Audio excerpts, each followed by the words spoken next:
Hello friends, जय हिंद जय भारत। आप सभी का एसआरएस में स्वागत है। दर्पण क्या है, मिरर क्या है? तो इससे पहले मैंने जो है क्लास 10 1 चैप्टर में प्रकाश का परावर्तन समय लगता है हमारे जो है वीडियो अपलोड करने में। पर मैं आपको ये बताऊंगा कि अगर मैं आपको वीडियो में समझाया या पढ़ाया तो आप हमेशा याद रखिए कि मैं लिखने के लिए किसी चीज को नहीं बोलता हूं। मैं लिखने के लिए नहीं बोलता है। बस जैसे दर्पण क्या है, मैंने इससे पहले वीडियो में बताया था प्रकाश क्या है। सिर्फ मैं 1 से 2 लाइन में जो है उत्तर का जो है प्रश्न का उत्तर देता हूं, सिर्फ 1 से 2 लाइन में। जैसे मैंने पूछा था कि वीडियो में बताया था विद्युत धारा क्या है, मैंने बोला था पानी धारा क्या है, वाटर धारा क्या है, यानी पानी का तेजी से बहाव ही पानी धारा कहलाता है, दूध का तेजी से बहाव दूध धारा कहलाता है। उसी प्रकार आवेश को तेजी से बहाव की दर को जो है वैद्युत धारा कहते हैं। इलेक्ट्रॉनों की बहाव की दर को वैद्युत धारा कहते हैं। मैंने बताता इसी प्रकार बहुत आसान भाषा में, जैसे मैंने बोला था प्रकाश क्या, प्रकाश एक ऊर्जा का स्वरूप है जो हमें किसी वस्तु को देखने में सहायता प्रदान करता है। उसी प्रकार ये दर्पण क्या है, दर्पण क्या है? दर्पण एक चिकनी या चमकदार सतह है। दर्पण चिकनी या चमकदार सतह है जिस पर प्रकाश पड़ता है और प्रकाश परावर्तित हो जाता है। चलिए,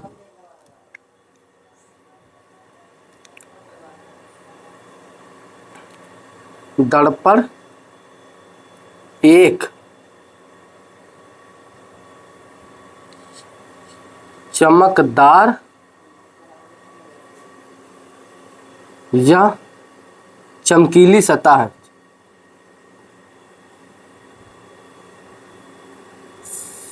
सतह है जिस पर प्रकाश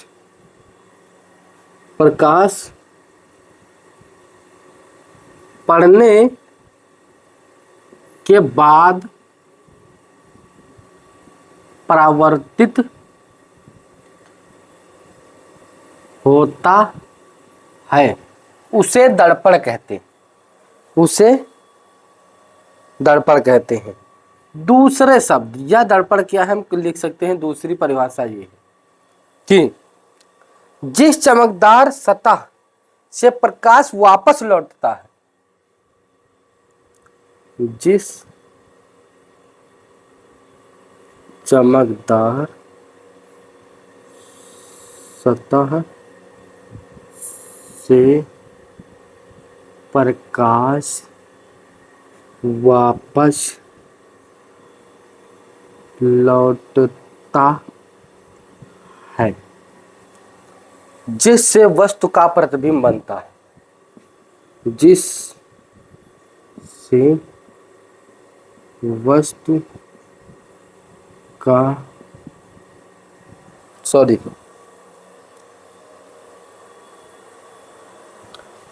जिस पर हमें वस्तु का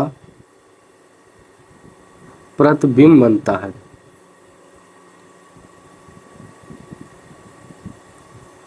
उसे क्या कहते हैं? जिस पर वस्तु का प्रतिबिंब बनता है उसे हम क्या कहते हैं? दर्पण कहते हैं।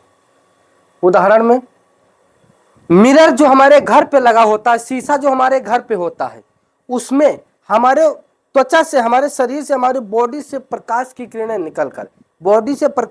निकलकर दर्पण पर पड़ती हैं और दर्पण उसे परावर्तित कर देता है हमारे कार्निया पर। कार्निया पे सारी प्रतिबिंब जो है एक बिंदु पर मिलती हैं, जो हमारे दिमाग को संदेश देती है कि आपका चेहरा शीशे में है। और समतल दर्पण में देखते तो ऐसा लग रहा है कि हम शीशे के पीछे खड़े हैं। वास्तविक वैसे ही प्रतिबिंब बनाता है। इतनी बात समझ में आ गया? तो अब ये दर्पण के प्रकार क्या होते हैं? दर्पण के प्रकार, दर्पण के प्रकार दर्पण क्या है? ये मान लीजिए बेटा दर्पण है। दर्पण एक चमकदार, ये दर्पण क्या है? एक चमकदार या चमकीली सतह को हम दर्पण कहते हैं। तो ये देखिए मैं इस पर पन्नी चढ़ा दिया हूं और ये चमकीली हो गई, चमकदार हो गई, इसे मैं दर्पण कहता हूं। अब इसका काम क्या है? इस पर काम ये है कि प्रकाश की किरणें आती है और ये जो है इतना होशियार है, ये प्रकाश की किरणें वापस कर देता है। प्रकाश आता है, ये वापस कर देता है, इसे हम दर्पण कहते हैं। दर्पण किसे कहते हैं? जब प्रकाश की किरणें किसी चमकीली सतह पर या जो है चमकदार सतह पर पड़ती हैं और वो वापस कर देता है, उसे हम दर्पण कहते हैं। उसके बाद परावर्तित होता है, उसे हम दर्पण कहते हैं। दूसरा हेडिंग जो है, दूसरी परिभाषा ये है कि जिस चमकदार सतह से प्रकाश लौटता है, ये मान लीजिए चमकदार सतह है, इससे प्रकाश लौटता है जिस पर वस्तु का प्रतिबिंब बनता है। जब प्रकाश यहां से लौटेगा तो प्रतिबिंब यहां बनेगा, जब प्रतिबिंब इसमें बनेगा तो यही आपका दर्पण होगा। जिस चमकदार सतह से प्रकाश वापस लौटता है, जिस पर वस्तु का प्रतिबिंब बनता है, उसे हम दर्पण कहते हैं। दर्पण तीन प्रकार के होते हैं। एक हो गया समतल दर्पण, दूसरा हो गया अवतल दर्पण, ये देखिए, तीसरा हो गया ये हो गया समतल दर्पण, ये हो गया उत्तल दर्पण, ये देखिए उभरा हुआ, और ये हो गया आपका अवतल दर्पण और धसा हुआ अवतल, और उभरा हुआ उत्तल, और बराबर समतल। ये तीन प्रकार के होते हैं। तो हम अगर लिख ले तीन प्रकार के दर्पण, तो बेटा पहला दर्पण क्या है? दर्पण किसे कहते हैं? मैं वो दर्पण हूं जो आपके चेहरे के सारे दाग दिखाऊंगा, अगर आपको बुरा लगे तो आप देखना छोड़ दो। मैं वो दर्पण हूं जिसमें आपके चेहरे के सारे दाग दिखूंगा, अगर आपको बुरा लगे तो आप देखना छोड़ दो। तो दर्पण के प्रकार कितने होते हैं? एक होता है समतल दर्पण, दूसरा होता है बेटा अवतल दर्पण, तीसरा होता है बेटा उत्तल दर्पण। उत्तल दर्पण। अब अवतल उत्तल में ये सब में क्या फर्क है? अभी मैंने बता दिया, समतल का मतलब बराबर, अवतल का मतलब और तल्ले, उत्तल का मतलब और उठा हुआ, बराबर और तल्ले और उठा हुआ। तो हम चित्र इसी में बना देते हैं समतल दर्पण का। ये देखिए आपका समतल दर्पण है, बहुत छोटा सा बनाऊंगा।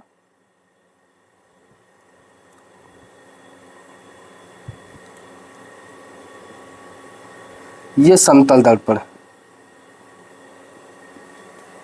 ये समतल हो गया, ये अवतल हो गया, और तल्ले यानी अवतल।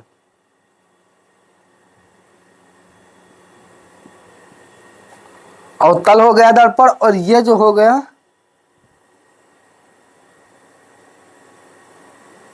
उत्तल, ये उभरा हुआ उत्तल दर्पण।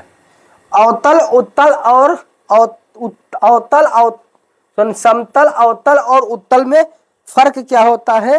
देखिए ये क्या होता है कि समतल एक सीधा बराबर बना होता है, अवतल और तल्ले धसा हुआ बना होता है अंदर को, और उत्तल जो है उभरा हुआ बना होता है। तीनों इधर से देखिए, ये धसा है, ये उभरा है। इतनी बात समझ में आ गई।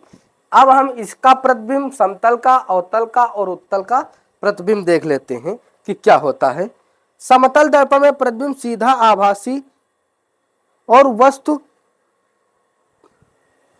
समतल दर्पण में जो है प्रतिबिंब वास्तविक आभासी,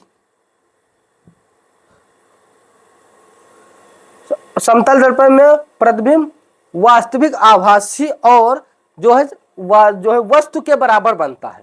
इसमें वास्तविक आभासी और वस्तु के बराबर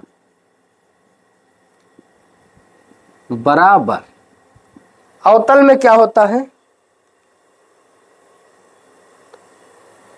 वास्तविक वास्तविक उल्टा, वास्तविक उल्टा और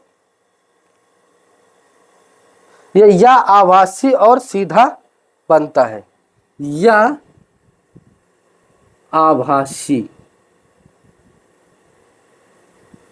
और सीधा बनता है। इसमें वास्तविक उल्टा या वास्तविक उल्टा बनेगा, या जो है आभासी और सीधा बनेगा, आभासी और सीधा बनेगा। तीसरा क्या है, जो है आपका उत्तल। उत्तल में क्या होता है, आभासी, उत्तल में आभासी सीधा और उल्टा बनेगा, सीधा और छोटा बनेगा, छोटा बनेगा। क्या हो गया, अब देखो समतल दर्पण में कोई प्रतिबिंब बनेगा तो वास्तविक आभासी और वस्तु के बराबर होगा। अवतल में वास्तविक उल्टा या आभासी और सीधा बनेगा। अवतल में होगा उत्तल जो है आभासी सीधा और छोटा बनेगा। ये आपके दर्पण हो गए। तो इतनी बात समझ में आ रहा, इतनी बात समझ में आ गया। और मैं वीडियो में यही बताता हूं कि आप कभी लिखिए मत। अगर आप ये सोच रहे हो हमें नंबर याद करना है, एक व्यक्ति ने हमें नंबर दिया है 95, 55, 91, 19, 53। अब हम इसको कैसे याद रखें? अरे ये इतना बड़ा कहीं लिख ले, 95, 55, 91, 19, 53 लिख लिए। नहीं, ऐसा कभी नहीं करना। लिखना, छोटे छोटे शब्द को आप कभी लिखना ही नहीं। इसको इतना एक्टिव रखो कि छोटी छोटी चीज को कभी नहीं लिखना। 95, 55 बोला तो आप 95, 55 लिख लीजिए। 91, 19 बोला तो 95, 55, 91, 19 लिख लीजिए। 53, इतनी बार 95, 55, 95, 55 बोला और 91, 19 बोला, 53। ये चीज ऐसे याद कर सकते हैं टारगेट में। ठीक।